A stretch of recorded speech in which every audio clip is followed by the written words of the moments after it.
પ્રદીપસિંહ અને કૈલાસનાથને બાહેધરી આપી છે કે 85% સ્થાનિકોને નોકરી આપવામાં આવશે। આ બાહેધરીને કારણે આંદોલનનું સમાધાન થયું છે। અલ્પેશ ઠાકોરે વાઇબ્રન્ટનો વિરોધ નહીં કરવાની જાહેરાત કરી છે। જો કે સાથે જ એવું પણ જણાવ્યું છે કે સરકારે જે વચન આપ્યું છે તેના પાલન માટે માર્ચ સુધીનો જ સમય સરકારને અપાયો છે।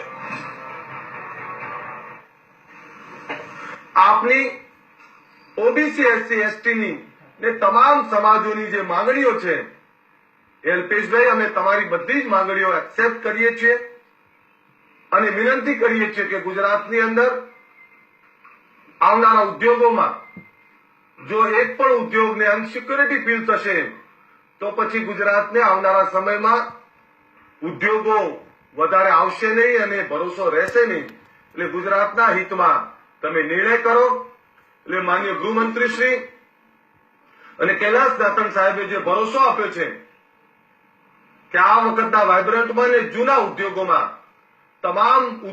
તમામ પ્રાઇવેટ સેક્ટરમાં 85% નોકરીઓ ગુજરાતીને જ આપવાનું ચુસ્ત અમલીકરણ કરશે અને વધારેમાં વધારે હજારો નોકરીઓ ઉપલબ્ધ કરવાનું જે વચન આપ્યું છે એ પાડશે એવો એમના પર મને ભરોસો છે, એવી આશા રાખું છું।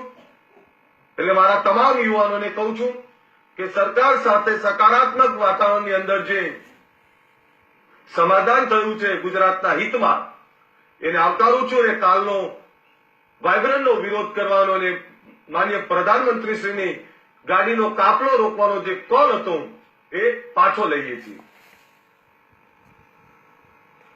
તો ઓબીસી બાદ પાસની પણ જાહેરાત થઈ છે। પાટીદારો નહીં કરે વાઇબ્રન્ટનો વિરોધ। પાસ પ્રવક્તા વરુણ પટેલે નિવેદન આપ્યું છે, સરકારની જાહેરાત અમારા માટે આવકાર્ય